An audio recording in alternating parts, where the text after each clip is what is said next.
4,2, bahwasanya hampir pengguna internet user adalah pengguna aktif media sosial. Jadi misalnya kita berkaca angka 100%, di mana angka 100% ini totalnya adalah 4,66 miliar, di mana di dalamnya ini adalah 4,2, lebih dari 90%. Lebih dari 90% populasi di dunia itu otomatis menggunakan sosial media. Entah mereka menggunakan WhatsApp, mereka menggunakan platform-platform yang lain, seperti yang saat ini mungkin lagi digunakan Bapak Ibu, seperti TikTok, Clubhouse, dan beberapa yang lain. Kemudian ketika kita lihat di sini, ini ada juga total pengguna ada 4,20 ya, Bapak Ibu, di mana persentase global populasinya ada di 53,6, dan di total number of social media user, di mana yang mereka mengakses menggunakan handphone ada di 4,15, di mana 4,20 pengguna sosial media, 4,20 miliar, 4,15-nya ini menggunakan handphone. Jadi otomatis mobilitasnya sangat tinggi, entah mungkin di WC, mereka membuka HP, entah mereka sambil di jalan, entah mereka di mana, ataupun mau bobo aja mereka tetap membuka handphone. Mungkin harus lihat TikTok dulu lah, harus buka Instagram, scrolling.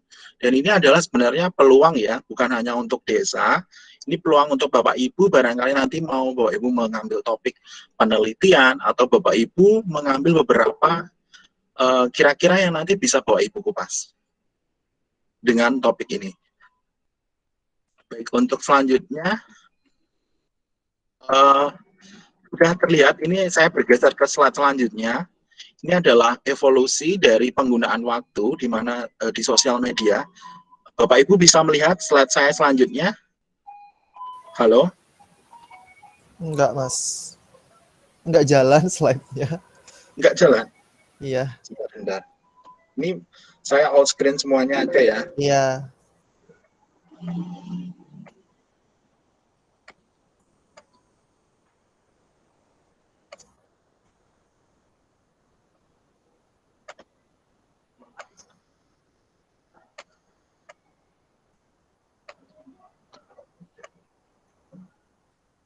Ini sekarang terlihat? Terlihat. Ya. Terlihat di evolution of daily time spent using social media.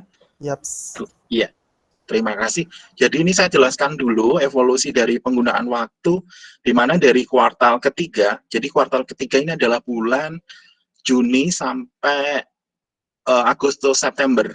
Jadi pertengahan kedua di tiap tahunnya, dari di 2015 sampai ke kuartal ketiga 2020, bahwasanya peningkatan orang menggunakan sosial media dan mengalami peningkatan sekitar 1 jam.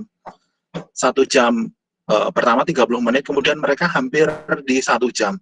Di 1 jam 51 menit, kemudian mereka melonjak di akhirnya di 2 jam 26 menit. Ini adalah di kuartal ketiga, dan saat ini kuartal ke-1 2020 belum dirilis. Kita masih akan menunggu, dan di mana sebenarnya mereka ngapain aja sih di sosmed, dan apa sih hubungannya sama Society 5.0 ini?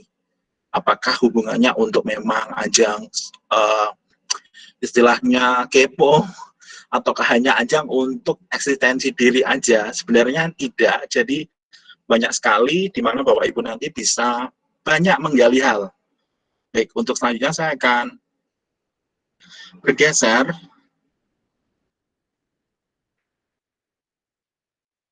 Apakah Bapak Ibu bisa melihat slide selanjutnya? Ya, kelihatan. Halo? Ya, kelihatan. Ya. Yang untuk slide berikut ini adalah daily time spent using social media. Jadi ketika kita melihat worldwide, ini adalah yang tadi saya sampaikan sebelum slide ini, bahwasannya di dunia orang menggunakan sosial media itu berada di angka 2 jam 25 menit atau 2 jam setengah mereka mengakses sosial media. Rata-rata di seluruh dunia. Dan Indonesia berada di mana? Indonesia berada di atasnya. Orang Indonesia berada di angka ini ya Bapak Ibu di 3 jam 14 menit. hampir 3,5 jam orang Indonesia untuk membuka sosial media aja ya. Jadi betapa sangat istilahnya banyak potensi, banyak juga sebenarnya juga antara positif dan negatifnya pasti ada. Nanti kita bisa diskusi, misalnya positifnya ke arah apa, negatifnya bagaimana. Dan kita berada di pasar 10 besar. Mengapa Shopee termasuk mohon maaf saya menyebut merek ya. Mengapa e-commerce besar termasuk yang dari luar, bukan e-commerce lokal ya, e-commerce besar itu masuk ke pasar Indonesia dengan secara cepat dan mereka melakukan ekspansi karena mereka melihat bahwasanya ketika mereka tahu data berbicara, Indonesia ini adalah pasar yang sangat potensi untuk dikeruk duitnya. Kenapa? Karena kita terbiasa sebagai konsumen. Ya, kita boleh juga istilahnya berterima kasih karena ada banyak sekali ya startup lokal mungkin seperti Tokopedia dan teman-temannya, tetapi ada banyak juga investor asing ya, memang banyak dikuasai memang investor asing juga. Dan ini juga memang top one-nya adalah Filipina. Orang Filipina sangat demen mereka mainan sosial media, apalagi yang terbaru sepertinya mereka sangat suka dengan TikTok. Terus juga ada Kolombia, Brasil, Kenya, baru kita berada di bawah Argentina. Ini adalah waktu yang kita gunakan orang Indonesia rata-rata. Selanjutnya, kemudian di masa COVID, orang lebih banyak ngapain sih dengan device-nya seperti ini? Ini adalah mereka menggunakan smartphone atau mobile phone atau HP-nya. Jadi orang selama pandemi ini mereka otomatis WFH, work from home, atau stay at home, atau mereka melakukan aktivitas di dalam rumah. Dan pastinya nggak jauh-jauh sama handphone atau smartphone. Baru di posisi kedua adalah laptop. Baru mereka, baru mereka utik-utik dengan handphone laptopnya untuk ngerjain tugas yang kira-kira dirasa membutuhkan pergerakan atau aktivitas yang lebih besar. Kalau misalnya bisa dihandle dengan handphone, mereka rata-rata menggunakan handphone atau smartphone. Baru adalah urutan ketiga adalah desktop, tablet, baru smart TV, game konsol, smart speaker, smartwatch. Kemudian COVID-19 ini merubah juga perilaku atau disebut juga new behaviors. Jadi yang pertama kita banyak sekali. Yang pertama top one-nya adalah watching more show and film on streaming service. Jadi jangan heran ya Bapak Ibu ketika saat ini bermunculan banyak sekali. Salah satunya yang lagi rame adalah Netflix, Disney Plus, Hotstar, Viu, sangat membajiri orang Indonesia karena mereka sangat sepertinya mereka sangat paham sebelum data ini muncul, mereka memang sudah berkonsultasi seperti ke McKinsey atau ke beberapa konsultan global. Kira-kira negara mana sih yang kira-kira bisa dikeruk atau orang-orangnya istilahnya sebagai konsumen, dijadikan konsumen atau mereka kebanyakan menjadi konsumen. Salah satunya adalah mungkin Indonesia, dan di mana kita lihat adalah top pertamanya adalah top one-nya adalah streaming, film streaming, kemudian mereka menggunakan sosial media, baru mereka adalah messenger service seperti membalas pesan atau apa, baru mereka ini juga yang keempatnya masih ke streaming, tapi streaming musik ya Bapak Ibu, seperti Spotify, Apple iTunes, Apple Music atau yang lain. Untuk selanjutnya ini adalah berdasarkan umur ya, baru di umur pertama ini sebagai peluang juga ketika Bapak Ibu ingin membuka usaha kira-kira yang pasar besar di Indonesia, salah satunya usia rentang berapa? 16 sampai 24 atau 16 sampai 34. Jadi di mana ketika kita membuka usaha, entah atau jualan, entah kulineri atau apa yang kira-kira bisa disasar dengan usia 16 sampai 34 tahun. Sampai 44 tahun juga bisa. Jadi memang pasarnya ini Indonesia itu sangat berpotensi ya, apalagi dilirik asing. Kemudian ini adalah di dunia ya, the world most used social platform. Kemudian di dunia ada yang pertama adalah Facebook, YouTube, WhatsApp. Ini adalah data di April 2020. Kita masih menunggu karena beberapa yang ada yang belum dirilis oleh We Are Social di kuartal 2021, seperti ada Facebook, YouTube, apakah mereka masih di peringkat 1? Karena di sini TikTok berada masih di 10 besar dan kemungkinan akan menuju ke 3 besar atau 4 besar. Apakah saya terlalu cepat ya, Bapak Ibu? Halo, bisa mendengar suara saya? Ya, bisa mendengar. Apakah terlalu cepat? Halo? Ya, tidak. Oh iya. Oh, ini mohon maaf. Ini tadi. Ya. Sekarang kita menuju ke sebentar. Kita menuju ke industri 4.0. Jadi untuk topik kali ini memang kita bahas sedikit tentang industri 4.0 dan society 5.0, di mana ketika kita berbicara industri 4.0 adalah semuanya tentang menggunakan mesin, terus kemudian tenaga power, steam power, di mana ketika mesin bergerak atau melakukan aktivitasnya, hingga ke industri 2, mass production, penggunaan assembly, terus kemudian energi listrik mulai digunakan, baru ke industri 3 adalah automation atau otomasi lebih, kemudian ada mulai menggunakan komputer dan elektronik. Di industri keempat, sepertinya sudah sangat mulai harus canggih, seperti cyber physical, Internet of Things, IoT, dan kita akan tahu bahwa di industrial 4.0 ada automation, big data, cloud computing, autonomous, IoT, data management. Kita bisa nanti diskusi tentang ini karena ada Persatuan Insinyur Indonesia juga, ada perwakilan, ada Pak Catur, ada juga Bapak Syahrial juga, ada Mas Syahrial juga, di mana nanti kita bisa diskusi juga. Di sini ada beberapa industrial 4.0, kira-kira yang peluang juga sebagai potensi Bapak Ibu atau rekan-rekan, kira-kira topik atau entah peluang usaha yang kira-kira bisa saya sasar itu yang mana gitu. Kemudian di society 5.0, ini saya ambil dari pemerintah Jepang ya, dari setnya pemerintah Jepang juga.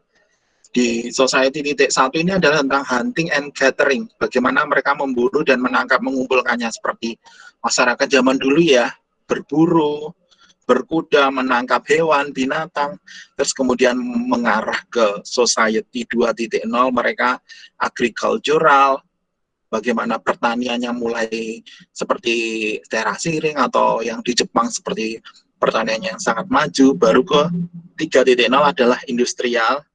Dan society 4.0 adalah informasi mulai cepat sekali, dan pertukaran seperti internet ini sudah mulai ya di 4.0, sangat cepat sekali. Baru di sekarang adalah society 5.0, di mana adalah penggabungan atau mereka mengajukan tentang ilmu sains atau ilmu pengetahuan dan teknologi. Kemudian ini adalah lebih komplitnya di society 5.0, di mana di society 4.0 itu memang sudah mulai muncul cloud, seperti cloud computing, cyberspace. Kenapa? Karena kita membutuhkan informasi bergerak cepat. Contoh kasus adalah ketika orang ingin mencari sesuatu, mereka akan mencarinya di Google atau di mesin pencarian, atau mereka mengirimkan file data, atau mereka mau seperti penyimpanan awan seperti Dropbox, Google Drive, X Drive, dan teman-temannya. Kemudian atau mereka melakukan analisa tentang informasi ini di Society 4.0. Dan robot mulai diproduksi. Robot diproduksi dari di bawah, masih di bawah pengaruh dari manusia, jadi under control of human, jadi masih di bawah kontrol manusia, mereka diarahkan dan mereka ditentukan. Baru di society 5.0 mulai Mohon maaf.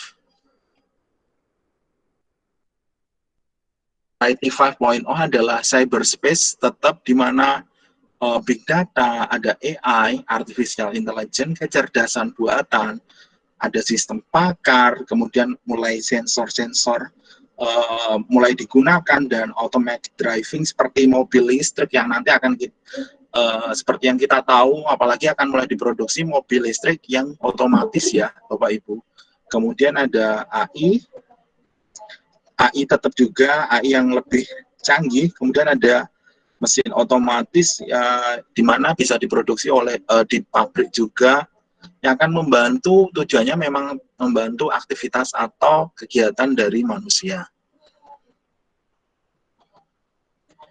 Dan di terkait topik desa digital, bahwasanya desa digital ini ada ada tiga konsep, people, infrastruktur, sama environment, di mana people-nya ini adalah SDM-nya. SDM-nya ini harus memang mulai dibentuk ya Bapak Ibu. Istilahnya dibentuk ini di konsep agar lebih maju dan melek terkait teknologi, tentang ilmu pengetahuan, dan juga tentang wawasan digital. Apalagi jika mereka paham tentang ilmu marketing digital marketing juga. Kemudian harus didukung juga apa? Infrastruktur. Infrastruktur ini dari mana? Dari desanya. Dari desanya, dari dana mana? Bisa menggunakan dana desa atau grant-grant yang desa bisa ajukan. Jadi desa ini bisa mengajukan grant mungkin dari, mohon maaf ada suara kereta, untuk mengembangkan apa? Untuk memajukan infrastruktur.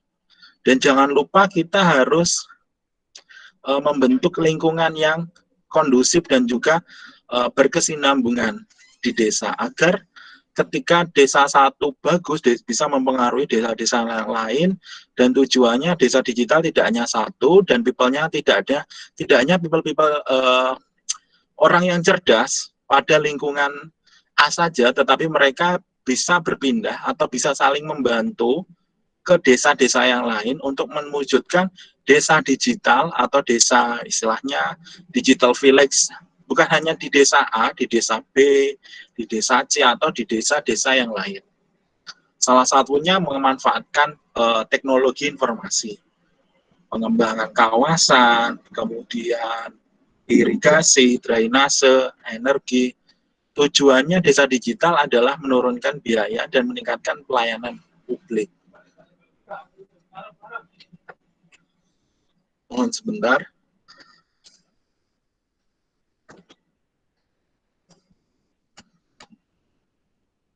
Ya.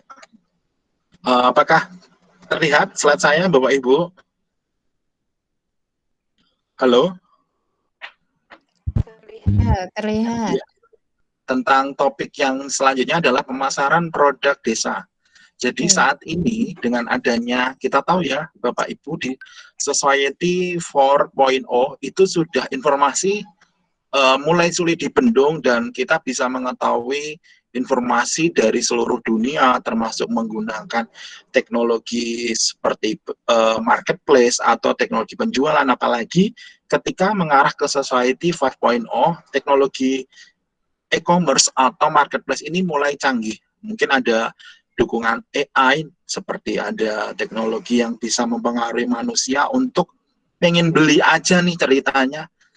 Kira-kira ketika orang mikir, loh kok tiba-tiba muncul gambar ini ya, terus tangannya bergerak, akhirnya oke, terus masuk ke keranjang, otomatis. Apalagi sekarang ya digital banking ada, kita seperti menggunakan BCA ataupun Mandiri atau BNI ataupun yang lainnya. Ketika sudah misalnya masuk ke keranjang, ketika beli, tanpa sadar tiba-tiba barang yang kita beli ini ternyata tidak kita perlukan. Ini adalah salah satu memang teknik yang memang yang sudah mulai digunakan oleh marketplace atau e-commerce untuk mempengaruhi orang, termasuk similar produk, terus juga dari testimoni, banyak sekali. Memang harus hati-hati kalau sudah masuk, apalagi kalau promo ya, seperti 22, WIB, atau yang lagi memang gencar. Saya di sini tidak melarang membuka membuka aplikasi ini, boleh kita membuka, tapi kita sekarang mindset-nya mulai diubah untuk mulai menjual atau memasarkan kira-kira barang kita. Jadi di marketplace ini bisa kita lakukan atau kita jual bukan hanya barang baru ya Bapak Ibu, seperti di Shopee, Tokped ini barang second juga bisa kita jual. Kira-kira yang barang yang tidak kita gunakan apa aja.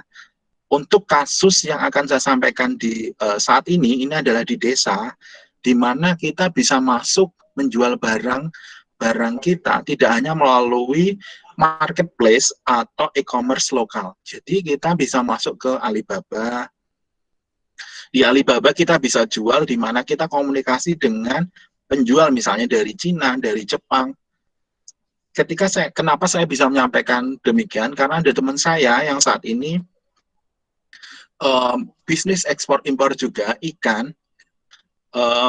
Di salah satu pembelinya adalah orang Jepang, di mana mereka menstok atau mensuplai ikan-ikan dalam jumlah banyak untuk orang Jepang dari Surabaya ya, dari Surabaya, dan mereka mendapatkan customer ini dari Alibaba. Jadi Bapak Ibu bisa mulai menggunakan software-software, bukan software ya, mohon maaf, e-commerce atau marketplace yang kira-kira sudah bisa memasarkan produknya melalui global. Jadi memang untuk di desanya memang harus perlu pelatihan, mulai menumbuhkan mindset yang lebih terbuka dan bagaimana mereka mempelajari pemasaran juga. Tidak hanya pemasaran yang door to door, sekarang memang eranya online. Kita bisa memasarkan juga lewat WhatsApp, bisa juga memasarkan lewat TikTok. Apalagi kita bisa juga memasarkan jika kita punya jaringan internasional juga. Seperti ini di Tokopedia. Apalagi saat ini seperti Shopee juga, ketika kita menjual barang di Shopee, saya pernah juga ketika saat saya di Indonesia, saya membeli barang dari Jepang dan juga dari Cina. Jadi kita memang sudah lintas ini ya, bordernya ini memang tidak hanya border dari lingkungan lokal, kita sudah global di mana kita bisa mengakses informasi termasuk jual beli ini. Dan memang desa harus mulai melek untuk bisa menjual, pemasarannya tidak hanya lokal, mulai dari internasional. Syukur-syukur jika kita seperti teman saya tadi bisa mensuplai ikan yang memang diperlukan oleh Jepang. Apalagi orang Jepang sangat suka nih makan ikan dalam jumlah sangat banyak. Dan ini otomatis dia sekarang cukup menjadi salah seorang ya lumayan lah miliarder baru. Ya kita memang butuh miliarder baru, apalagi di daerah-daerah untuk bisa memasarkan produknya nih. Boleh nih ukiran, boleh nih misalnya pernak-pernik, handicraft, atau keset, atau kompor, atau apalah yang kira-kira bisa dipasarkan dan bisa menarik perhatian orang luar. Dan boleh dicoba ya Bapak Ibu, jangan khawatir, salah satunya mungkin Alibaba, mungkin kita bisa jualan di beberapa platform yang lain. Kemudian ini adalah sosmed di Indonesia, ini ada top one-nya masih dipegang oleh Facebook, baru yang keduanya adalah Instagram, ketiga ada LinkedIn, keempat ada Twitter, dan selanjutnya ada Snapchat. Ini untuk data di 2020 ya Bapak Ibu. Untuk yang data terbaru 2021 masih belum dirilis secara resmi untuk daerah atau coverage di Indonesia. Ini yang untuk di Indonesia memang pertama masih Facebook ya. Kenapa? Karena Facebook ini bisa menjangkau oleh seluruh kalangan. Banyak sekali orang-orang istilahnya orang berumur dengan rentang usia di atas 25 sampai 80 tahun juga mainan Facebook. Orang share YouTube juga lemparnya ternyata di Facebook, dan view-nya malah banyakkan di Facebook daripada di YouTube-nya asli. Terus juga dari Facebook juga sekarang juga bisa ketika kita share story, ternyata dari Instagram, terus dari beberapa link yang lain. Memang terus berkembang ya. Kemudian ini adalah peluang, saya akan berbicara sedikit, apalagi untuk desa ya Bapak Ibu. Ini adalah increase in e-commerce interest by item. Jadi per item kira-kira yang kira-kira bisa Bapak Ibu masukkan atau celah atau yang bisa dicari apa aja sih. Jadi top 1 until top 5 ini adalah yang pertama adalah based on food and grocery. Jadi adalah makanan atau kulineri ini masih berpegang atau menjadi patokan yang kuat. Kenapa? Ya namanya orang hidup pasti perlu makanan ya. Bapak Ibu mungkin ya makanya di pandemi ini salah satu yang bisnis masih kuat adalah bisnis UMKM makanan, makanan yang kering, makanan yang frozen, ini masih cukup tinggi jika Bapak Ibu melirik. Apalagi di bidang grocery. Baru top 2-nya adalah household essential, misalnya alat-alat yang dibutuhkan oleh rumah. Kemudian top 3-nya adalah personal care product, contohnya adalah skincare, masker. Makanya tidak heran di Shopee atau di e-commerce yang lain seperti masker, skincare, dan teman-temannya ini merajai top penjualan. Bahkan satu saja toko itu bisa menjual satu produk aja dari rentang 1.000 sampai 10.000. Misalnya ya, di rentang 1.000 sampai 10.000 selama sebulan, keuntungannya hanya 500 aja satu produk. Boleh dikalikan berapa kali produk. Dan ini saya tahu sendiri ketika teman saya juga bisnis masuk ke sebagai reseller dari skincare dan juga masker tadi. Mereka memang mengambil keuntungan 500 sampai 1.000 aja, tapi bisa terjual selama sebulan itu lebih dari 5.000 sampai 10.000. Itu aja sudah satu produk saja ya. Sedangkan satu masker atau skincare ini produknya banyak sekali. Kemudian pakaian masih diperlukan karena orang hidup juga butuh pakaian. Baru di top 5-nya adalah entertainment. Kemudian ada kosmetik masih diperlukan untuk perawatan atau kemudian berdasarkan kategori fashion and beauty masih di pertama. Apalagi kalau ini nggak ada, rata-rata mbak-mbak atau yang cek-cek ini juga cukup kesulitan ya untuk tampil lebih cantik walaupun di dalam rumah atau seperti saat ini misalnya Zoom atau di kantor harus tetap kelihatan segar dan menarik lah. Menarik dalam artian fresh, terus juga bisa memberikan sesuatu, menampilkan citra atau yang baik, personal brandingnya kuat. Kemudian elektronik juga masih tertinggi juga, kedua. Kemudian food and personal care tadi yang saya sampaikan. Selanjutnya di desa digital, ini ada contoh desa digital di tahun 2017-2018, mereka sudah sangat cepat. Mereka menggunakan CCTV, mereka mulai meng-create aplikasi Android untuk layanan kependudukan, penyampaian aspirasi masyarakat. Ini di Kabupaten Bone Bolango ya, di Desa Lamahu.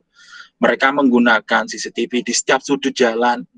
Kalau sekarang hampir ya di setiap kabupaten, di setiap kota itu sudah ada. Tapi di Desa Lamahu Kabupaten Bone ini adalah desa digital percontohan pertama di 2017.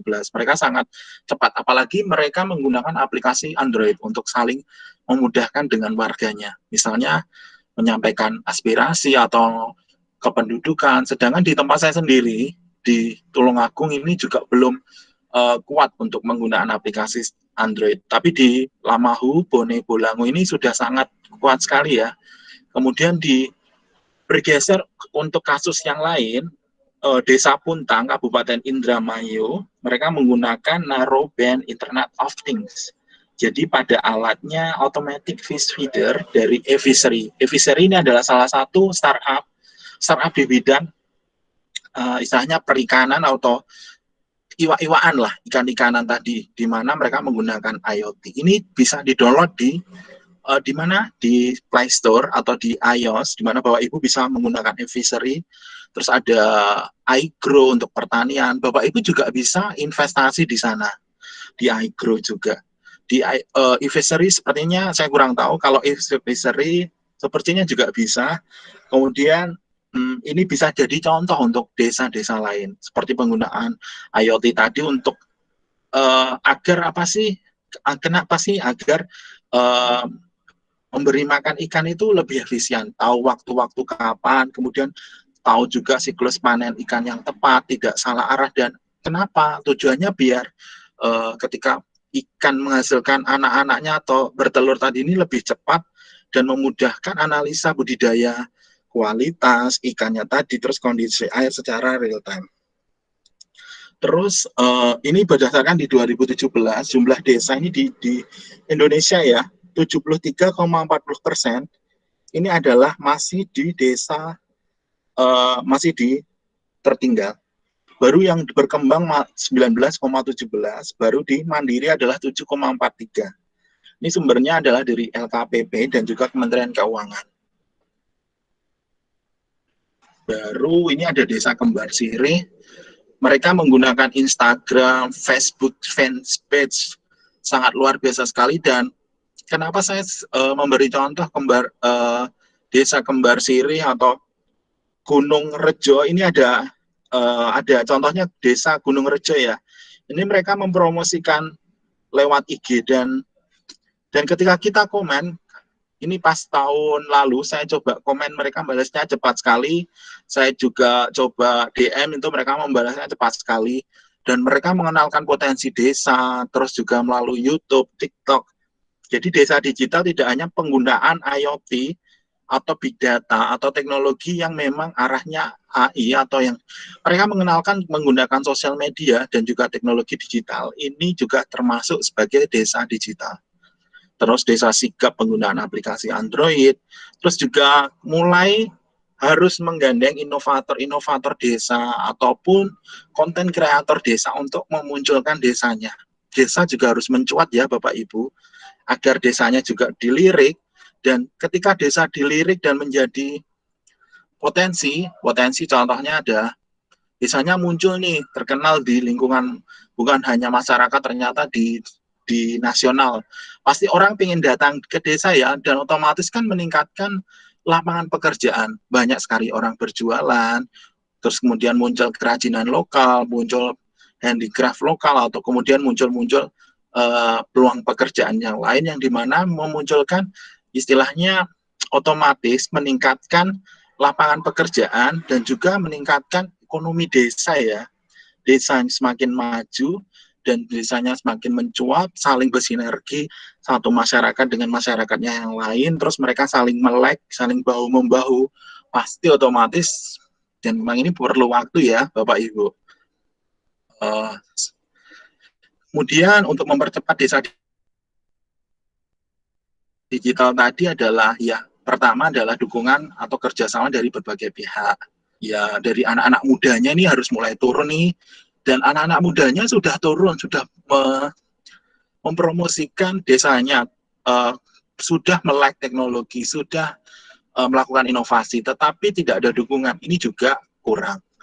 Harus juga seperti bapak misalnya di kepala desa, RT RW mulai juga saling sinergi. Jadi kemudian sinergi untuk juga dengan program desanya, kira-kira misalnya anak-anak muda atau konten kreator lokal melakukan inovasi untuk topik A, kemudian menitik beratkan untuk tentang ini, diselaraskan dengan misalnya program desa. Ini sangat bagus sekali. Syukur-syukur misalnya dana desa juga saling mendukung, sangat bagus sekali. Malahan kalau bisa memang harus ada anggaran untuk, ya tujuannya memang kembali ke desa. Desa juga kembali ke warga. Desa makmur, warga makmur, otomatis lingkungannya akan maju juga.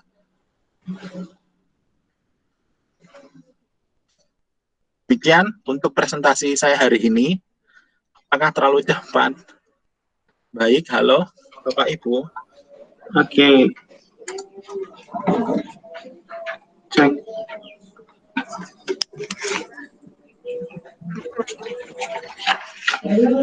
Terima kasih Mas Ripto atas atas penyampaian Intinya, oke, buat teman-teman yang mungkin mau bertanya bisa langsung di ini ya, bisa langsung ditaruh di kolom chat atau langsung angkat tangan juga nggak apa-apa. Oke, selanjutnya adalah pemateri yang selanjutnya dari Mas Syahrial. Beliau adalah akademisi dan juga founder seputar beasiswa dunia. Halo Mas Syahrial. Halo Mas Beliau Bayu. Mas apa Pak ya? Ya, terserah aja, boleh keduanya. Iya, ini gelarnya Iya. bikin minder sih soalnya. Wah, Oke, iya. Pak Sarial hari ini bakalan ngomongin apa aja? Oke, nanti bakalan ngomongin tips dan trik ya untuk penembus PTN, PTS, kemudian untuk menjadi mahasiswa berprestasi dan sebagainya di era industri 4.0 dan society 5.0. Jadi lebih ke arah edukasinya ya atau pendidikan nanti. Saya memotivasi Oke, terkait dengan pengembangan SDM. Oke, saya oke, kaitkan. siap, Oke. Mas Sarial. Oke, Oke. apakah share screen juga atau gimana? Oke, tapi mungkin bisa dibantu dengan Mas Rido nanti untuk men-share screen-nya ya. Oke, Oke. baiklah. Monggo waktu dan juga tempat dipersilakan kepada Mas Sarial untuk Oke. memberikan materinya. Ya, terima kasih banyak Mas Bayu. Oke. Oke, apakah sudah siap Mas Rido? Ya. Sudah siap, Oke, Mas nggih. Sahrial. Siap-siap. Mohon ini nggih, share screen nggih. Oke.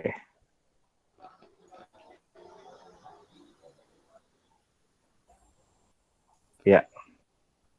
Nah, ya. Ya. Sip, ya. Oke. Bentar.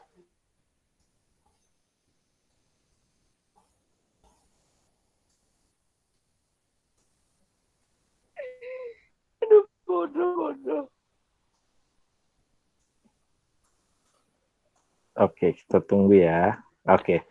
Ya, selamat sore semua. Assalamualaikum warahmatullahi wabarakatuh. Terima kasih saya ucapkan kepada Mas Ripto, Pak Catur, Mas Bayu, dan Mas Rido di sini sebagai moderator, dan seluruh mahasiswa, mahasiswi maupun saudara-saudari yang berhadir pada acara Industri 4.0 dan Society 5.0 ya. Nah, di sini saya akan lebih membahas terkait dengan pendidikan atau edukasi. Jadi bagaimana menembus ya PTN atau PTS impian saudara-saudari di sini, kemudian meraih beasiswa, kemudian saya ingin juga membuka cakrawala saudari-saudari semua, saudara-saudari semua, bahwa pendidikan itu adalah sebagai investasi masa depan, apalagi di industri 4.0 saat ini, seperti itu. Oke. Ya, next. Oke, ini sekilas terkait dengan data diri saya. Ini beberapa email ya, kemudian kontak person, dan beberapa prestasi. Silahkan bagi saudara-saudari semua yang kiranya ingin konsultasi, semuanya gratis, apalagi nanti yang berkaitan dengan beasiswa. Ya, next. Oke, nah itu saya menempuh pendidikan S1 itu di Jogja, UMY, kemudian profesi insinyur di UNY, kemudian insinyur profesional Pratama, PII, kemudian S2, UGM dan UII, S3 UII. Jadi saya dengan Mas Ripto itu satu alma mater waktu di UGM dulu. Kemudian ini beberapa alhamdulillah beasiswa yang diraih, dan saat ini, ya next, saya bekerja sebagai akademisi atau dosen di beberapa perguruan tinggi negeri dan swasta di Kalimantan Selatan, dan menjadi reviewer jurnal, baik jurnal nasional maupun internasional. Ya, next. Ya, beberapa organisasi pekerjaan dan sebagainya. Ya, next. Oke, nah ini caranya. Bagaimana metode atau cara kita selaku mahasiswa-mahasiswi di sini atau saudara-saudari yang ingin melanjutkan pendidikan di era society 5.0. Oke. Yang pertama kita set dulu PTN impian kita, misalkan UGM, UI, ITB, UNY dan sebagainya. Atau yang kedua, misalnya kita ingin masuk PTS, kita set dulu nih PTS impian kita, misalkan UII, UMY, Telkom University, Bina Nusantara University, dan sebagainya. Kemudian yang ketiga, kita upayakan penuhi semua persyaratan yang ada dengan sebaik-baiknya. Kita apply atau submit berkas yang ada. Jika berhasil, ya alhamdulillah, sekali coba. Jika kita gagal, ya kita coba lagi sampai dengan berhasil. Kemudian jangan pantang menyerah ya, jangan pernah menyerah saat gagal. Coba terus, apalagi di industri 4.0 ini, informasi sudah marak beredar, baik di WhatsApp group, baik di Facebook, Instagram, dan sebagainya. Itu sangat mudah kita mengakses info-info terkait beasiswa dan sebagainya. Kemudian tetap semangat ya dan optimis, selalu berpikir positif, dan petik setiap hikmah dari setiap kejadian yang ada. Oke, next. Kemudian, nah ini tips dan triknya ya untuk meraih beasiswa di Society 5.0 atau Industri 4.0 di era saat ini, yaitu upayakan prestasi akademik saudara-saudari itu bagus, upayakan nilai bagus ya, kalau bisa kumlot. Kalau kumlot S1 itu ya minimal 3,51, kalau kumlotnya pasca itu 3,76 minimal. Kemudian belajar bahasa Inggrisnya TOEFL atau IELTS dengan telaten, apalagi di industri 4.0 ini, materi-materi terkait TOEFL atau IELTS itu sangat mudah kita dapatkan. TOEFL itu merupakan American English ya, atau Inggris Amerika, sementara IELTS itu British English atau Inggris British dari United Kingdom. Kemudian berusaha penuh, lakukan yang terbaik, syarat itu harus terpenuhi semua. Nah itu biasanya kalau di program pasca, itu kalau S2 itu sekitar TPA-nya diminta 4,5 ya. Kemudian TOEFL-nya itu ya 4,5, TPA-nya 500. Kalau beasiswanya TOEFL-nya biasanya diminta 500. Kalau S3 itu biasanya TOEFL-nya diminta 500, TPA-nya 550. Kemudian kita cek lagi sebelum apply dan wawancara itu mengalir saja. Jawablah dengan apa adanya, dengan jawaban yang terbaik. Seperti itu. Oke. Lanjut. Kemudian, nah ini kita kaitkan ya perkembangan dengan industri 4.0 khususnya di bidang pendidikan. Jadi secara historikal dulu kita kilas balik ya. Untuk industri pertama memang itu terjadi di Britania Raya, di Eropa lah, Eropa Barat. Britania Raya, kemudian Prancis dan sebagainya. Itu ditandai dengan mesin uap dan sebagainya. Itu menandai industri 1.0. Kemudian industri 2.0 itu berkembangnya peralatan elektronik seperti PC yang besar, seperti itu yang satu ruangan. Nah, itu ditandai dengan industri 2.0. Kemudian industri 3.0 itu barang-barang sudah mulai kecil ya, khususnya ada namanya MCB seperti itu, mini circuit breaker, kemudian peralatan-peralatan elektronika, komputer-komputer tahun-tahun ya 70-an, 50-an, 50-an, 60-an, 70-an dan seterusnya seperti itu. Jadi teknologinya itu lebih maju lah seperti itu. Kemudian sampailah kita pada industri 4.0 seperti sekarang ini yang ditandai oleh CPS atau Cyber Physical System, Internet of Things, Big Data, kemudian Machine Learning, kemudian dan sebagainya. Jadi memang industri 4.0 ini sangat berkaitan dengan Society 5.0. Jadi konsepnya adalah ketika industri ini 4.0, maka society itu satu tingkat di atas dari industri. Nah, jadi industri 4.0 maka society itu diharapkan satu tingkat di atas. Jadi society 5.0. Ketika nanti industri sudah 5.0 maka diharapkan nanti ada society 6.0. Jadi satu tingkat society itu lebih tinggi hierarkinya dibanding industri. Seperti itu. Jadi tandanya sekarang dengan cryptocurrency, kemudian yang biasanya itu apa? Yang lagi booming itu blockchain dan sebagainya. Jadi memang sekarang itu zaman eranya era digital ya, digitalisasi, semua serba internet atau international networking ya, serba terhubung, kemudian ada juga smart home system dan sebagainya. Nah itu menandakan kita selaku manusia itu tidak terpisahkan dengan internet. Dan ada juga hubungan human computer interaction ya. Kita berhubungan dengan interaksi kita dengan komputer, interaksi kita dengan smartphone dan sebagainya. Itu menandai perkembangan industri 4.0. Dan juga di bidang pendidikan sekarang ya dominannya di dunia pendidikan itu serba daring atau dalam jaringan. Ketika Maret itu COVID pertama kali masuk ke Indonesia itu berubah tuh struktur yang semula luring, perkuliahan luring, sekarang perkuliahan serba daring dominannya. Walaupun sekarang juga ada beberapa kampus yang menyelenggarakan luring, namun biasanya mix seperti itu, kadang luring, kadang daring ya. Jadi memang itu mengubah kebiasaan kita, mengubah habit kita. Dan itu sangat ditunjang oleh teknologi yang ada saat ini yang berkembang. Oke. Next. Oke.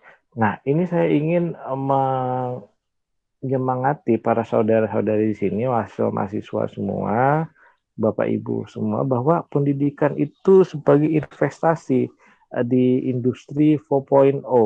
Jadi memang pendidikan itu adalah investasi jangka panjang.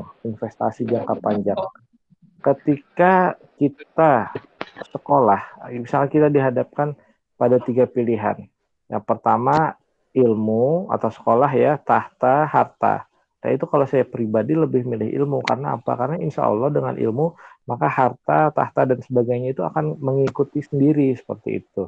Nah, ini selaras juga dengan Al-Quran, dengan hadis atau kitab-kitab suci yang lain ya. Insya Allah nanti bahwa memang Allah itu akan meninggikan derajat kita beberapa derajat ketika kita berilmu. Namun sebelum kita masuk pada tahap ilmu itu, tahap yang pertama itu adalah adab atau akhlak. Seperti itu tahap pertama, itu fondasi yang mesti kita bangun di industri 4.0 ini, di era society 5.0 ini, karena adab itu merupakan fondasi yang utama. Adab kita bagus, adab kita baik, nah kita baru masuk ke tahap yang kedua, yaitu tahap menimba ilmu. Kalau sudah tahap yang kedua, kita sudah menimba ilmu, maka kita masuk ke tahap yang ketiga, yaitu tahap yang ketiga itu adalah kita beramal. Nah, kita amalkan ilmu yang telah kita dapat. Maka insya Allah kita akan menjadi sumber daya manusia yang bermanfaat, yang kontributif sepanjang hayat kita, seperti itu. Jadi itulah hierarkinya kiranya. Jadi adab, ilmu, amal. Oke. Ya, lanjut. Nah, pendidikan sebagai investasi masa depan. Nah, kita lihat dalam KKNI atau Kerangka Kualifikasi Nasional Indonesia di Industri 4.0 ini, di Society 5.0, memang kalau kita dari strata 1 itu KKNI-nya adalah level 6. Kemudian ketika kita ngambil profesi, nanti level 7. Ngambil S2 itu level 8. Kemudian ngambil program S3 atau doktoral atau PhD di luar negeri, dokter filosofi, itu level 9. Nah, insya Allah nanti kalau saudara-saudari sini giat, kemudian tekun, insya Allah nanti akan menjadi seorang manusia yang lebih bermanfaat dan kontributif, yang akan senantiasa memperlebat manfaat ketika hidup di dunia. Oke. Next. Jadi itulah pentingnya pendidikan ya di industri 4.0 itu. Nah, kemudian tadi itu adalah hierarki pertama, adab, ilmu, amal. Kemudian kita flashback ke belakang, ada iman atau keyakinan, di sana belief, keyakinan, iman kita kepada, kalau dalam agama Islam ya, iman kepada Allah, kemudian Nabi dan sebagainya, seperti itu. Ada rukun iman di sana kita imani, kemudian masuk ke adab, ilmu, amal, kemudian nah dengan ilmu yang kita amalkan itu insya Allah kita akan mendapat pahala. Nah itulah bekal kita nanti ketika kita meninggal, seperti itu. Jadi itulah yang menjadi bekal kita, pahala, seperti itu. Kemudian ada juga nanti ketika kita sudah mengamalkan ilmu kita, insya Allah kita akan lebih prestatif, itu berprestasi dan kontributif kepada semua, atau istilahnya rahmatan lil alamin, menjadi rahmat bagi semesta alam. Dan sifatnya itu inklusif kita. Inklusif itu mencakup semua. Misalkan ke golongan A kita berkontribusi, ke golongan B berkontribusi, ke golongan C berkontribusi. Jadi kita menjadi rahmat bagi semesta alam seperti itu, karena memang itulah yang penting seperti itu. Jadi kita lebih inklusif seperti itu. Jadi seperti Nabi Muhammad saja kan panutan kita seperti itu, beliau inklusif seperti itu, ke semua golongan itu berbuat baik dan sebagainya. Nah, itu adalah contoh ya, bagian tips dan triknya menjadi pelajar mahasiswa-mahasiswi atau SDM yang berprestasi dan kontributif sepanjang hayat. Oke, lanjut. Oke, penutup terkait dengan slide yang saya bawakan. Jadi saya mengutip quotes dari Steve Jobs ya. The only way to the great work is love what you do. Jadi kita cintai apa yang kita kerjakan sekarang. Misalnya kita sebagai mahasiswa, kita cintai pekerjaan kita, sebagai guru kita cintai, sebagai dosen kita cintai, sebagai praktisi, akademisi, dan sebagainya. Itulah pekerjaan kita. Kita cintai betul pekerjaan kita. Maka insya Allah nanti hasilnya itu akan bagus sekali seperti itu. Karena kita berproses juga dengan bagus. Kita mencintai pekerjaan yang kita kerjakan sekarang. Seperti itu. Ya, lanjut.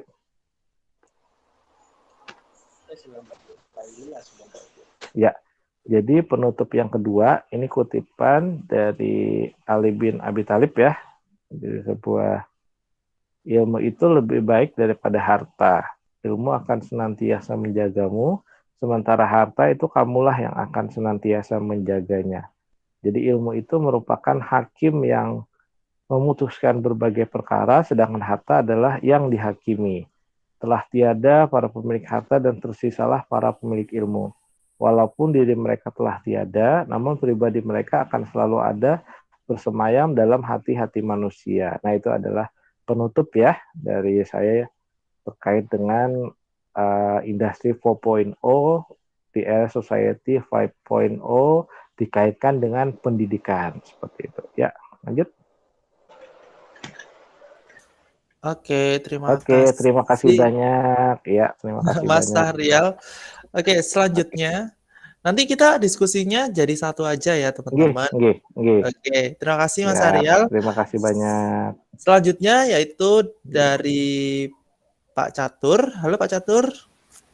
Pak Catur mana nih, Pak Catur?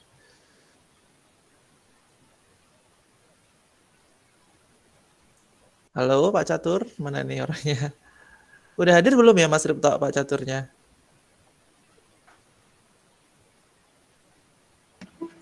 Sudah ada Mas, Pak Caturnya. Oke. Halo. Assalamualaikum Pak Catur, selamat sore Bapak. Ya tadi kayak sudah suara ya. Halo Pak Catur. Halo. Oh ya, ini udah. Halo Pak Catur. Ini sepertinya masih ada bermasalah dengan jaringan mungkin ya. Sebelum ke Pak Catur, aku mau ke Mas Ripto dulu deh. Soal tadi kan ngomongin soal desa di Indonesia yang bisa punya potensi sedemikian rupa gitu kan. Karena kita negara yang sangat memiliki potensi sangat besar kayak gitu. Kira-kira kalau misalnya ini diterapin di Indonesia yang sifatnya orang Indonesia kan sekarang lebih ke konsumerisme ya Mas ya. Bisa nggak sih kira-kira kita menuju ke yang jadi produsennya gitu? Halo Mas Bayu. Ya. Terima kasih. Jadi pertanyaan cukup menarik ya. Apakah kita bisa menjadi produsennya? Kalau saya menjawab, saya jawab optimis. Insya Allah bisa. Tapi dengan banyak hal yang harus kita persiapkan ya Mas Bayu. Sebenarnya kita itu sudah bisa jadi produsen. Salah satunya teman saya tadi ketika saya bercerita dengan Mas Bayu, beliau itu juga sudah menjadi seorang pengekspor ikan. Beliau adalah produsen atau untuk ikan tadi, bukan hanya ikan dalam bentuk ikan mentah yang diekspor ke Jepang, tapi beliau juga mengolah dalam ikan dalam bentuk sarden. Beliau mengelolanya sendiri. Dan ini saya tahu sendiri ketika beliau mulai dari nol, kemudian bagaimana beliau merintis dan mencari customer internasional dari Alibaba seperti tadi. Kalau ditanya tidak bisa, kita bisa, tapi tidak semua orang atau tidak semua istilahnya orang punya kemampuan untuk bisa berpikir inovasi ya, Mas Bayu. Memang perlu istilahnya gerakan pelan-pelan ya. Kalau kayak gerakan nanti dikirain dipaksa atau radikal ya. Kalau gebrakan atau apa takutnya nanti radikal. Tapi kalau menurut saya kalau yang radikal ke arah yang positif ya seperti tadi untuk ekosistem entrepreneurship atau sebagai produsen, menurut saya sangat bagus Mas Bayu, dan insya Allah bisa.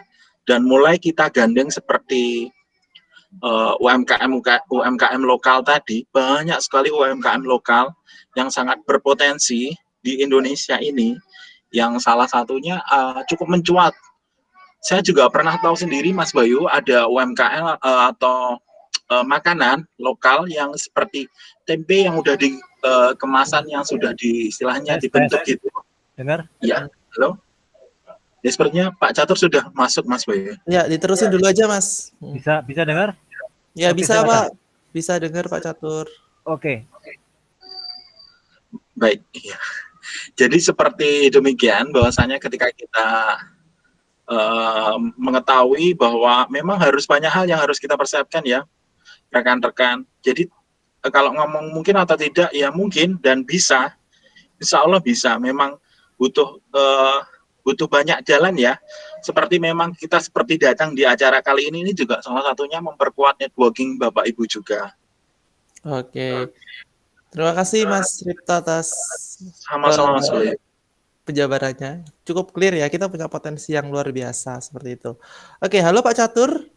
Ya, Gimana saya nih? lagi masuknya ke window ya, saya belum pakai ini.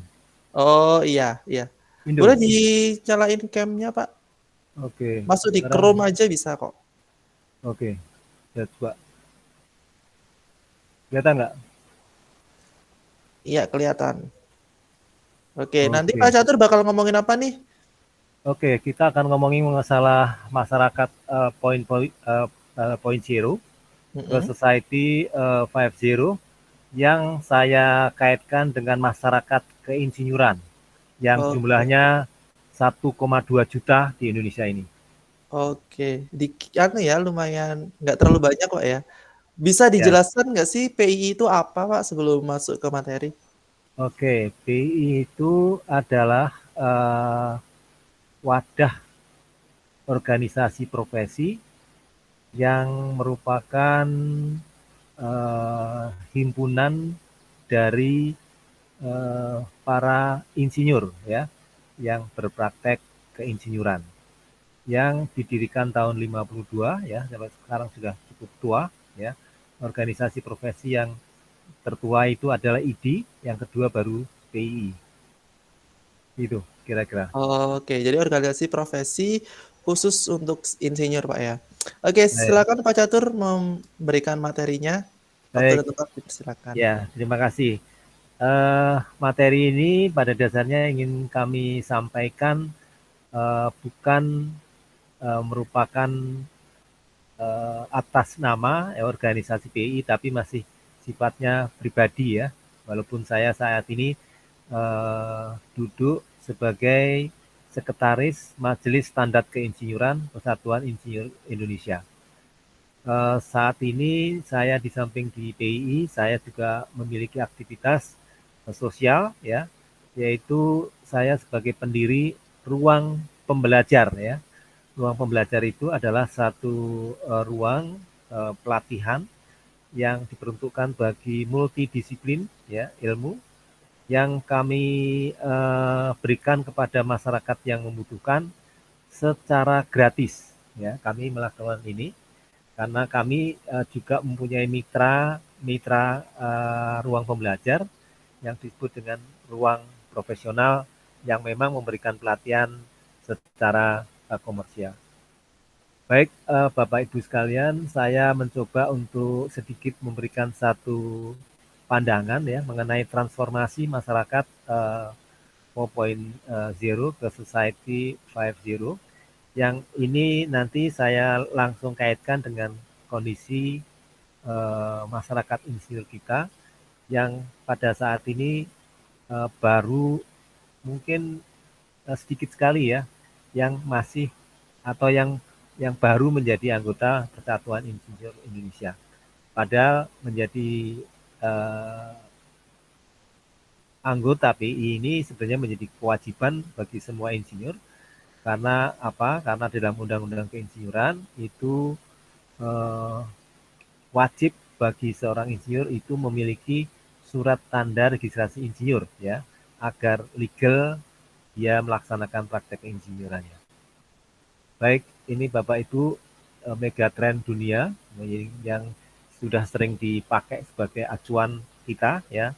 Tahun 2045 ini banyak terjadi pergeseran-pergeseran ya mengenai perubahan geopolitik, perubahan geoekonomi, demokrasi dunia dan seterusnya, yang ini juga diidentifikasi ya di berbagai kesempatan oleh organisasi-organisasi dunia.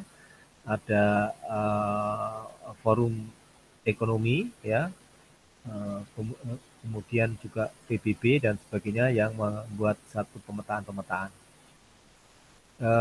Ini tanda-tanda kita sudah kenal, disebutkan tadi oleh pemateri sebelumnya mengenai revolusi industri pertama, revolusi industri kedua, ketiga, dan keempat, dan sekarang ini sudah masuk pada nyebutnya saja masyarakat ya, masyarakat atau society 5.0.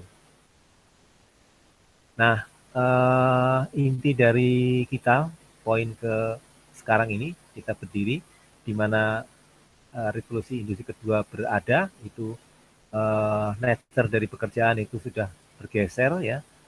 Terus terang intinya adalah ada digital transformation ya. Ini ditandai dengan pekerjaan, dengan innovation ekonomi yang terus bergulir dan terus bergerak ya. Tadi disebutkan dengan teman-teman sebelumnya, pemateri sebelumnya mengenai big data, kemudian pergeseran pekerjaan, perubahannya dan seterusnya ya.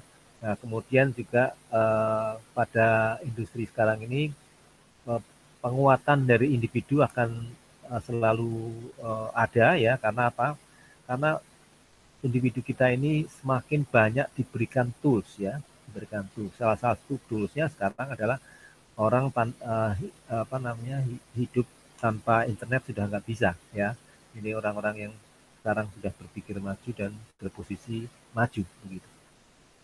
Oke, ini adalah satu peta di mana masyarakat kita sudah melewati ini, walaupun pada tahap tertentu tetap berjalan ya. Untuk masyarakat agrarian society ini tetap berjalan, industrial society juga demikian, kemudian information society, dan saat sekarang adalah super smart society ya, atau society 5.0 ya. Ini pemetaan yang dilakukan oleh berbagai akademisi. Dan saat ini memang ada kesepakatan bahwa kita semua pada posisi transformasi ya, transformasi. Jadi kita nyebutnya adalah transformasi masyarakat di posisi 4.0 ke society 5.0. Oke, ini yang merupakan tanda-tanda kita bergerak ya. Ini kita menyebutnya ada satu ekonomi di Asia Tenggara ya yang teridentifikasi populasinya cukup besar. Ini Asia Tenggara dengan 10 dengan 6 ya, 6 seharusnya 10 ya, tapi ini diidentifikasi 6 karena yang berkaitan erat dengan kita, ekonomi kita, dan 6 negara ya. Vietnam, Thailand, Filipina, Malaysia, dan Singapura ya. Dan posisinya jumlah penduduknya bisa dilihat nih, kita totalnya sampai 583 million ya. Kita sendiri punya 271 ya juta penduduk. Ini semua nanti teridentifikasi bagaimana masyarakat kita ini termasuk Asia Tenggara ini memanfaatkan teknologi internet dan seterusnya yang diidentifikasi sekarang itu terus berkembang besar ya, karena memang itulah bagian dari bagian dari rona kehidupan ya, di mana internet menjadi bagian dari hidup kita. Dulu namanya kebutuhan itu sampai Maslow sudah menyebutkan hanya sampai 5 ya, sekarang harus tambah satu lagi yaitu kebutuhan jaringan internet ya, menjadi kebutuhan. Oke, Bapak sekalian, ini ada yang memetakan industri 4.0 dari berbagai terminologi ya. Yang terakhir memang ditempatkan di industri 4.0 ini yang mendefinisikan adalah Jerman ya. Padahal itu sudah terdefinisi di berbagai kesempatan di berbagai negara ya, dengan masing-masing punya definisi sendiri-sendiri, tetapi akhirnya kita sepakat bahwa digunakan industri 4.0 itu inisiatif dari negara Jerman ya. Baik, untuk revolusi industri 4 ini ditandai dengan 4 kegiatan penting ya, yaitu aktivitas big data, augmented reality, artificial intelligence, cloud computing, additive manufacturing, advanced manufacturing, dan seterusnya. Ini teman-teman di bidang teknik banyak yang bergelut di sini ya, khususnya untuk menghasilkan riset dan implementasinya yang dalam bentuk teknologi. Oke, ini saya lewatkan saja. Ini hanya merupakan bagian-bagian dari apa yang bergerak sekarang ini ya, teknologi khususnya di sekitar di dunia digital ya, dunia digital yang menggunakan macam-macam kegiatan untuk meningkatkan nilai tambah satu manufaktur. Ini juga demikian, ini hanya satu peta bahwa kita menuju suatu kondisi yang makin cepat ya, dan terdefinisi bahwa bagian dari kita ini nanti namanya dengan Internet of Things itu menjadi bagian dari rona kehidupan kita berikutnya ya.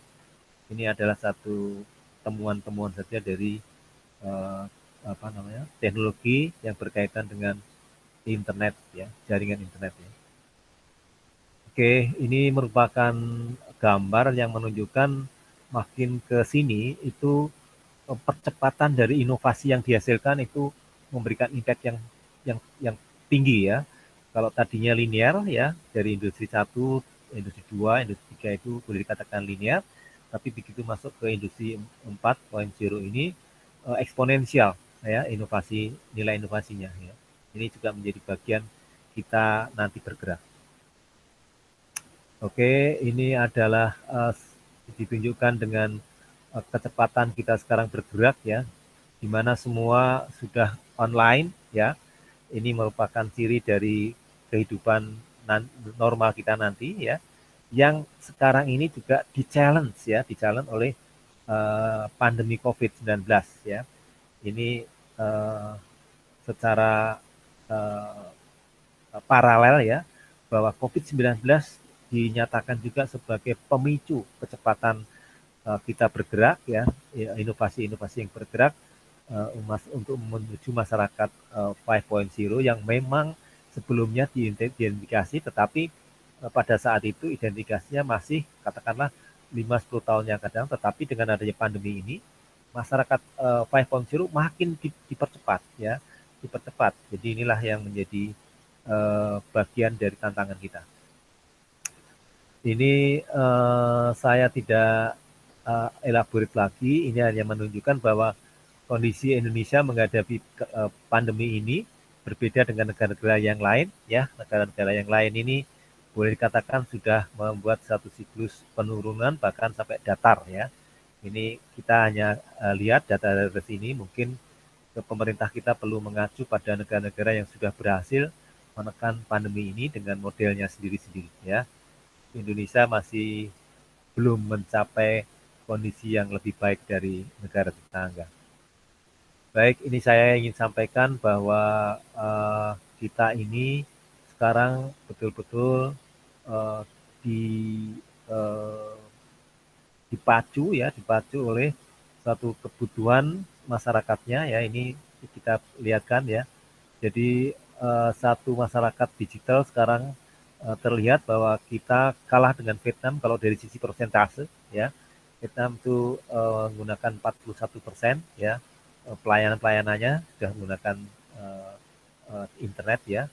Kita di sekitar 37 ya, mudah-mudahan bisa meningkat lagi ya nanti.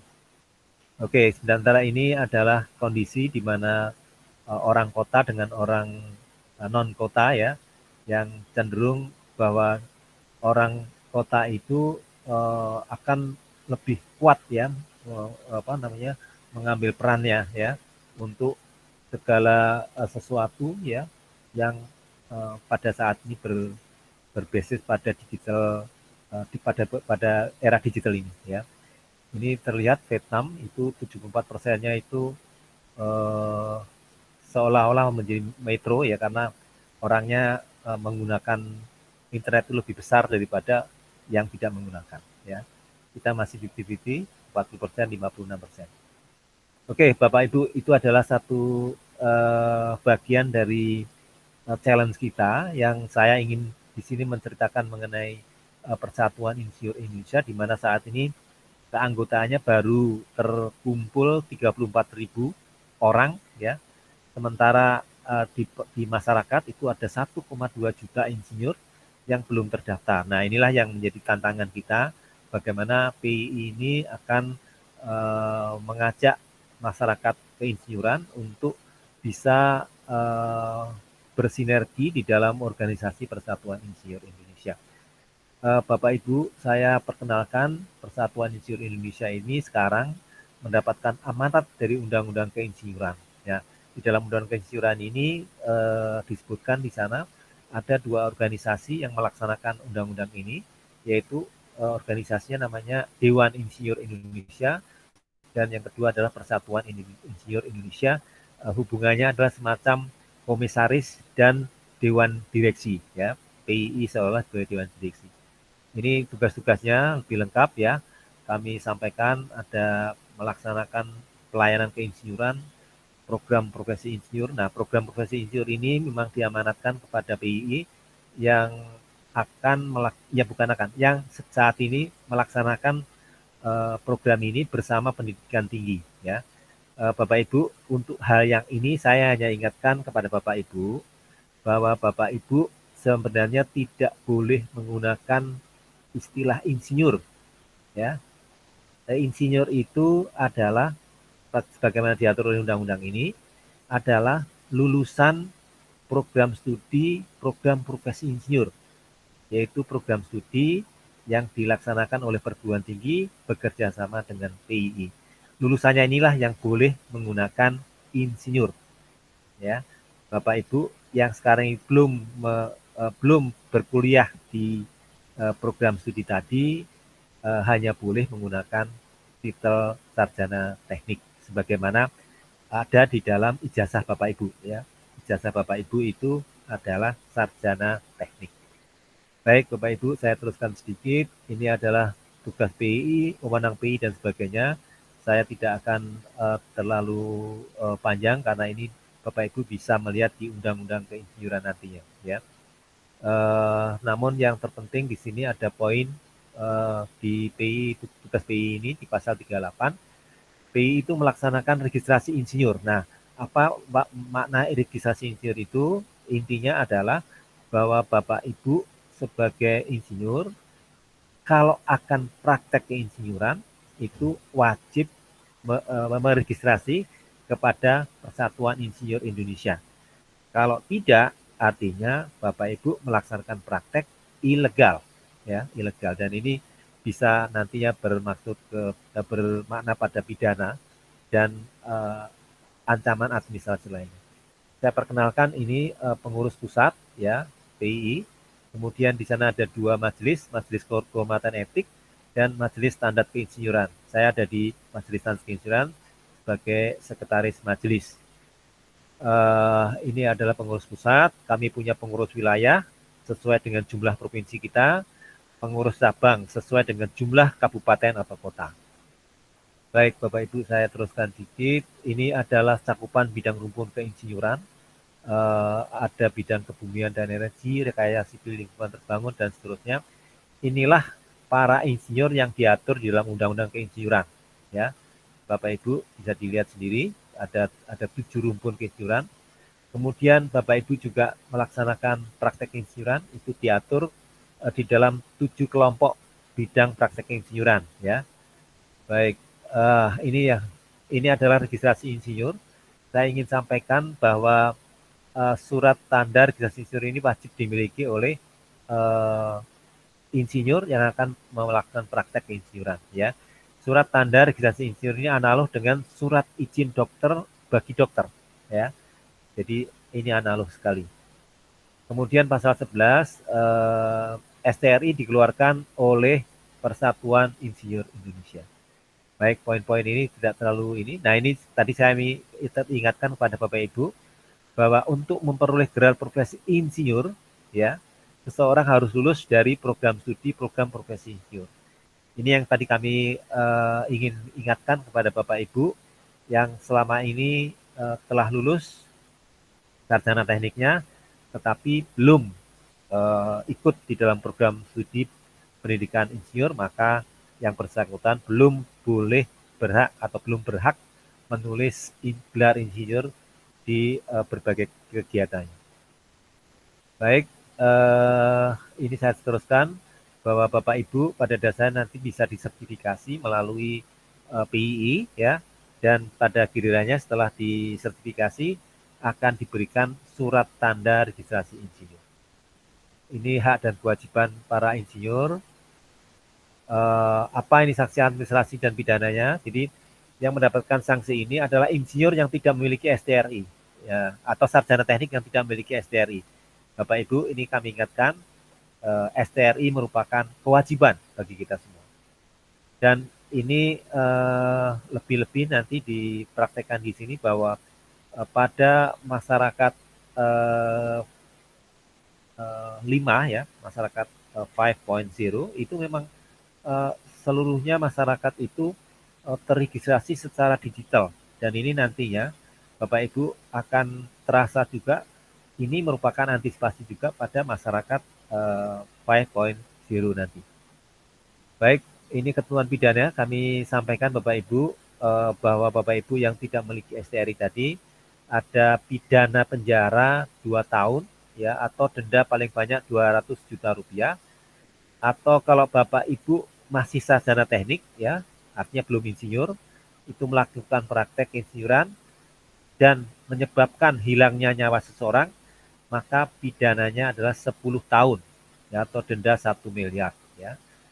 Sementara yang lain ini ada pidana penjara juga 5 tahun atau denda paling banyak 1 miliar rupiah. Bapak Ibu, saya ingin berikan satu kondisi kepada Bapak Ibu yang belum terregistrasi di PII. Silakan nanti Bapak Ibu itu di peta sini adalah masih bergelar sarjana teknik. Nah, sarjana teknik itu seterusnya, lihat pet ini Bapak Ibu. Bapak Ibu sebenarnya punya kewajiban untuk masih ikut program studi, program profesi insinyur yang saya sebutkan tadi untuk memperoleh gelar insinyur, ya, gelar insinyur. Nah, untuk gelar-gelar yang lain, insinyur profesional pratama atau IPP, insinyur profesional madya atau IPM, kemudian insinyur profesional utama ini tergantung dari praktek kita, praktek keinsinyuran kita. Makin lama ini akan makin kualifikasinya lebih tinggi. Ini adalah bakuan kompetensi insinyur yang merupakan parameter yang mengukur Bapak Ibu sekalian di dalam scoring ini ya. Bisa scoring 600 itu karena kami melihat CV Bapak Ibu nanti kalau di dalam diklasifikasikan di sini nanti terlihat scoringnya. 600 scoringnya IPP, 3000 scoringnya IPM, 6000 scoringnya IPU. Baik, ini adalah secara otomatis tadi kalau sudah IPP, sudah IPM, sudah IPU, otomatis akan mendapatkan surat tanda registrasi insinyur, ya Bapak Ibu. Jadi tahapnya untuk mendapatkan STRI ini adalah Bapak Ibu harus IPP dulu, atau IPM, atau IPU, baru otomatis mendapatkan STRI, ya. Saya rasa poinnya kami ingin sampaikan bahwa area di sini sarjana teknik dan insinyur ini adalah areanya perguruan tinggi, ya Bapak Ibu. Gelar insinyur dan gelar sarjana teknik ini kewenangannya ada di perguruan tinggi, sementara gelar IPP, IPM, IPU ini adalah kewenangan dari PII ya, termasuk STRI. Baik Bapak Ibu, ini juga kami sampaikan bahwa sertifikasi PII ini bisa ekuivalen ya. Bapak Ibu bisa meminta ekuivalennya untuk memperoleh ASEAN Engineers ya, atau APEC Professional Engineers atau ASEAN Chartered Professional Engineer ya. Ini tidak perlu ada tes lagi selama Bapak Ibu memiliki paling sedikit insinyur profesional media ya. Bapak Ibu bisa langsung mengambil gelar ini seumur hidup ya, dengan membayar tarif tertentu ya.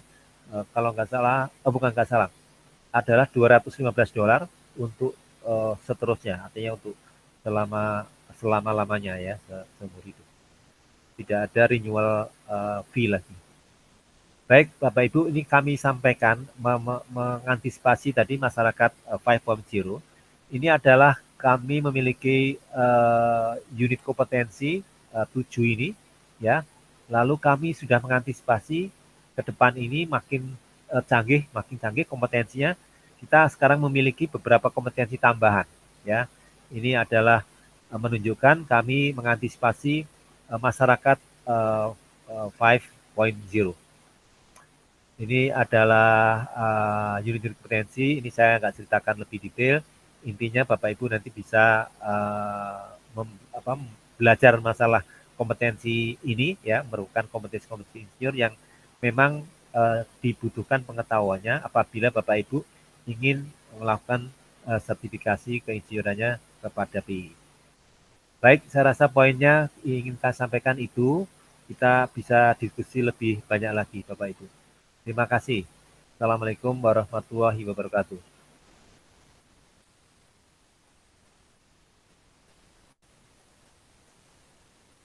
Kami kembalikan kepada moderator.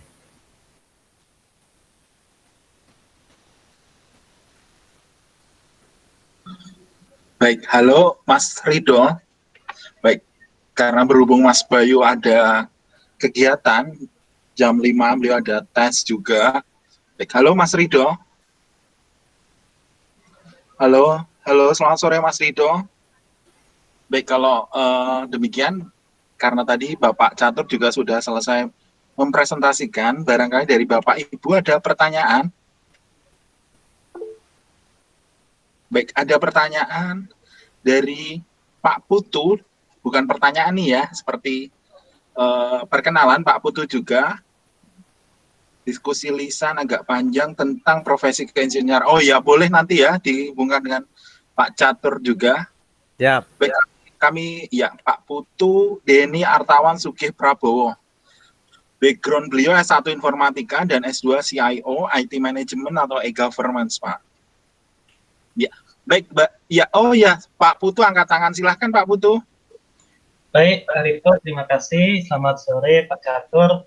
Ini mohon maaf ya kalau untuk diskusi atau tanya ke Bapak yang di tempatnya itu secara lisan. Ini yang sebenarnya yang saya mau tanyakan gini Pak. Ini kan kebetulan kan saya ibaratnya itu sudah berkecimpung di bidang sistem informasi atau yang setara itu IT manajemen lah gitu, Pak. Sebenarnya secara khusus ya untuk bidang sistem informasi atau secara umumnya ya kumpul computing ya. Ini kan sampai sekarang kan masih dikembangkan.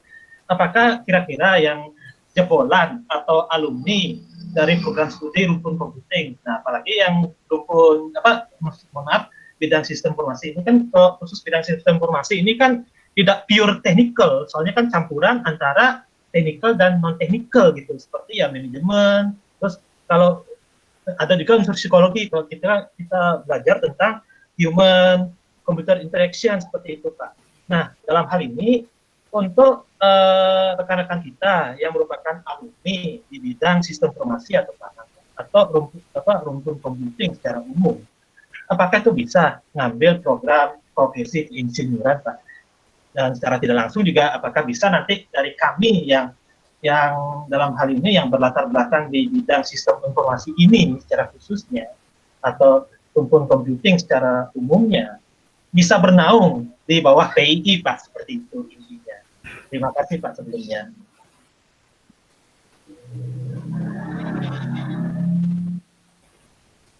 Baik, terima kasih sekali ya Pak Putu Deni Artawan Sugih Prabowo. Barangkali mungkin bisa langsung dijawab oleh Bapak Catur, Pak. Diperkenankan Pak Catur. Baik, terima kasih. Jadi untuk menjadi anggota PII, Pak, itu memang benar yang amanat undang-undang itu menyebutkan adalah insinyur ya. Insinyur itu per definisi bisa insinyur teknik, bisa juga insinyur pertanian, ya, perikanan, kehutanan itu satu rumpun namanya hayati ya, ilmu hayati. Jadi termasuk juga ini kita sampaikan bahwa di dalam program pendidikan insinyur itu peserta didiknya itu bisa dari MIPA, Pak. Bisa dari MIPA, bisa dari ilmu komputer, ya, bisa dari IKIP di bidang pendidikan.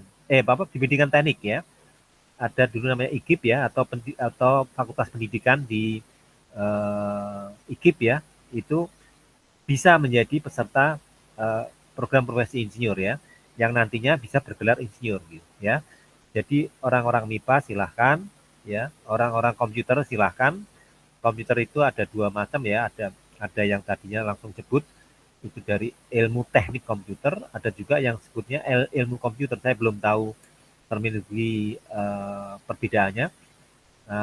Nanti Bapak bisa tanya langsung kepada badan kejuruannya. Jadi di PII itu terbagi atas badan-badan kejuruan, Pak. Ada badan kejuruan sipil, ada badan kejuruan, namanya badan kejuruan, Pak ya. Kecabangan dari PII itu namanya badan kejuruan. Badan kejuruan mesin, badan kejuruan elektro, teknik industri, termasuk ada badan kejuruan informatika, Pak. Jadi informatika sudah ada wadahnya di PII, ya. Bapak bisa menjadi anggota dan mengembangkan diri di kelompok badan kejuruan informatika. Begitu. Saya rasa welcome Pak Putu, silakan nanti bisa berkomunikasi lagi untuk mengikuti kegiatan PII maupun keanggotaannya. Baik, Demikian, Pak. Untuk pertanyaan sebelumnya saya mengucapkan terima kasih banyak. Ini juga informasinya sangat jelas juga. Terus mohon maaf juga Pak, ada pertanyaan yang kedua juga Pak. Ini yang silakan Pak Catur. Nah ini kalau tidak salah kan saya sempat baca juga perihal ini untuk mengikuti program profesi keinsinyuran itu kan ada catatan pengalaman kerja dalam kurun waktu tertentu. Nah dalam hal ini mungkin yang agak saya kurang jelas itu kan soalnya kan kalau kita berbicara pengalaman kerja, termasuk saya pun juga kan sebelum saya di akademisi saya juga sempat di dunia industri juga Pak gitu, cuma bukan di satu organisasi atau perusahaan gitu, pindah-pindah gitu Pak gitu. Dan terakhir saya di sektor konstruksi juga.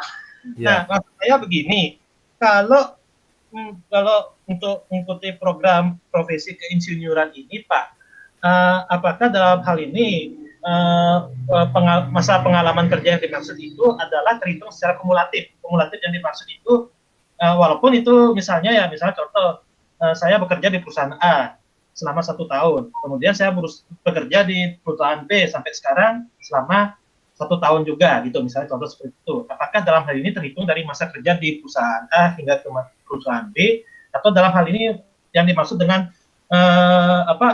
waktu atau masa pengalaman kerja tertentu itu per masing-masing di tempat tersebut. Misalnya contoh kalau kriterianya tuh 2 tahun tuh harus 2 tahun di perusahaan sebelumnya dan perusahaan sekarang seperti itu. Apa demikian Pak gitu? Mungkin ya saya agak salah menangkap juga Pak kalau saya sempat membaca ini informasi perihal untuk kriteria masa kerja ketika yang itu yang diperlukan untuk mengikuti program profesi keinsinyuran Pak. Terima kasih sebelumnya Pak Catur. Baik, bisa terus saya jawab Pak? Ya, boleh, Pak. Ya, jadi pertama Bapak Ibu itu selama Bapak Ibu punya ijazah, baik fresh maupun sudah pengalaman, itu boleh mendaftar sebagai anggota. Karena syarat jadi anggota itu cuma menunjukkan ijazah, ya, ijazah. Itu bisa. Jadi Bapak Ibu bisa menjadi anggota PII, punya KTA. Nah, untuk sertifikasi, betul. Sertifikasi itu pada dasarnya secara gampang Pak, semua apa yang Bapak kerjakan itu kita anggap insinyur lah. Kita anggap praktek keinsinyuran gitu. Sehingga biasanya kami kalau akan mengevaluasi orang itu dilihat tahun lulusnya saja begitu. Tahun lulusnya sudah 3 tahun itu artinya sudah bisa melakukan sertifikasi ya, bisa mengajukan sertifikasi ya. Perkala nanti dapatnya apa ya nggak ada masalah, tapi sudah bisa melakukan pengajuan sertifikasi ya untuk minimum 3 tahun pengalaman bekerja. Nanti pengalaman bekerja nanti memang secara spesifik itu yang menilai ada namanya majelis penilai ya.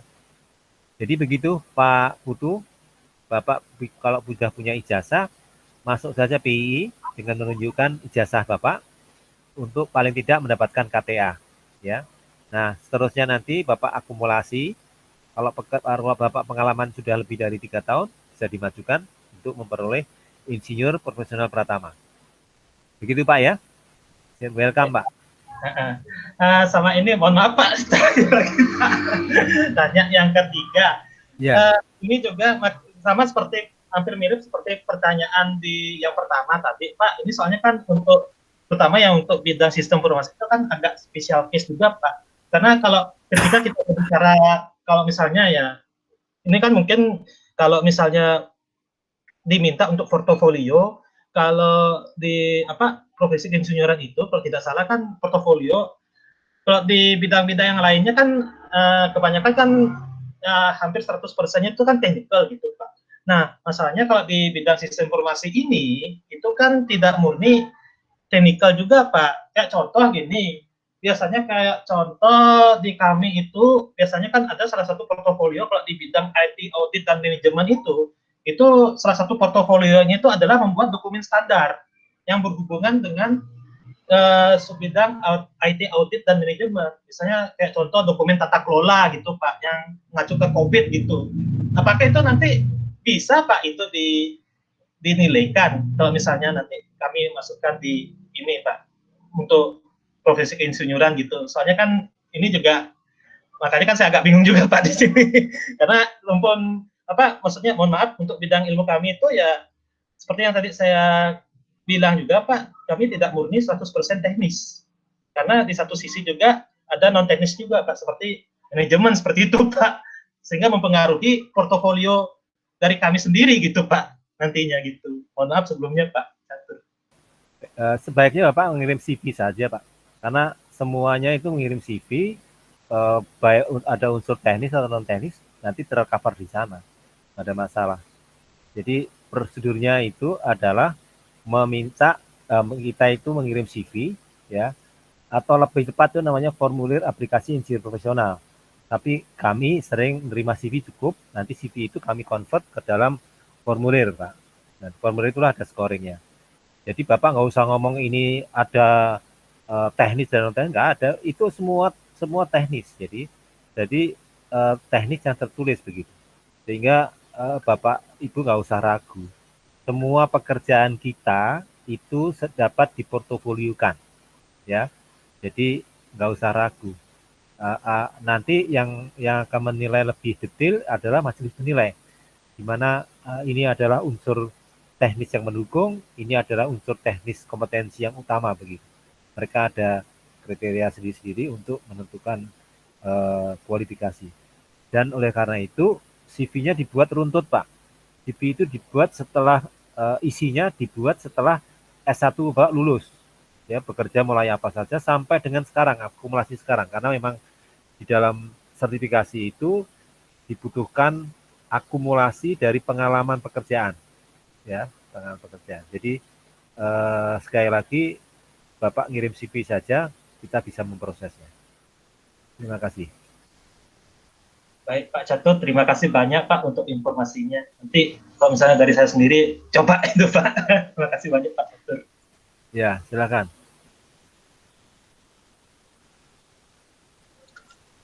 Baik, terima kasih Pak Catur untuk jawaban atau tanggapannya. Baik, barangkali dari Bapak Ibu ada pertanyaan lain sekiranya untuk materi atau kita diskusi hari ini. Boleh juga disampaikan untuk Pak Catur, kepada Mas Syahrial atau kepada Mas Ripto. Baik, halo. sebelum nantinya kita akan tutup untuk sesi atau materi hari ini. Barangkali ada pertanyaan dari Bapak Ibu peserta webinar hari ini, diskusi ahli. Boleh raise hand atau juga boleh mengetik di kolom chat ya Bapak Ibu.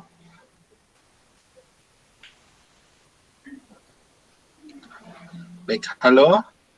Saya ulangi lagi, kita tunggu ya. Kita tunggu kurang lebih 1 menit.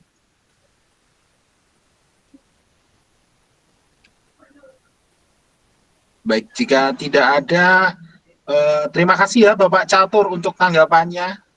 Terima kasih sudah berkenan hadir juga di acara kami. Terima kasih kami sampaikan, terima kasih sekali ya Pak Catur. Kemudian juga Mas Syahrial, sangat bermanfaat sekali ya ilmunya juga dan juga motivasinya. Semoga teman-teman atau rekan-rekan banyak yang nantinya mungkin seperti Bapak Putu melanjutkan program profesi insinyur, atau nanti dari rekan-rekan bagi yang ingin lanjut studi ke luar negeri, mungkin bisa tanya ke Mas Syahrial atau mungkin boleh konsultasi ke saya, juga boleh, kami sangat persilahkan. Demikian untuk materi hari ini. Baik, kami selaku dari tim manajemen acara juga, kami mohon maaf jika ada kurang lebihnya. Kami sampaikan sekali lagi terima kasih Bapak Ibu, Bapak Catur, Bapak Syahrial, Bapak Bayu. Ya, terima kasih. Kami sampaikan terima kasih. Kami mohon maaf jika sekali lagi ada kurang lebihnya, dan sampai bertemu kembali di webinar berikutnya. Terima kasih. Wassalamualaikum warahmatullahi wabarakatuh. Waalaikumsalam. Waalaikumsalam warahmatullahi wabarakatuh.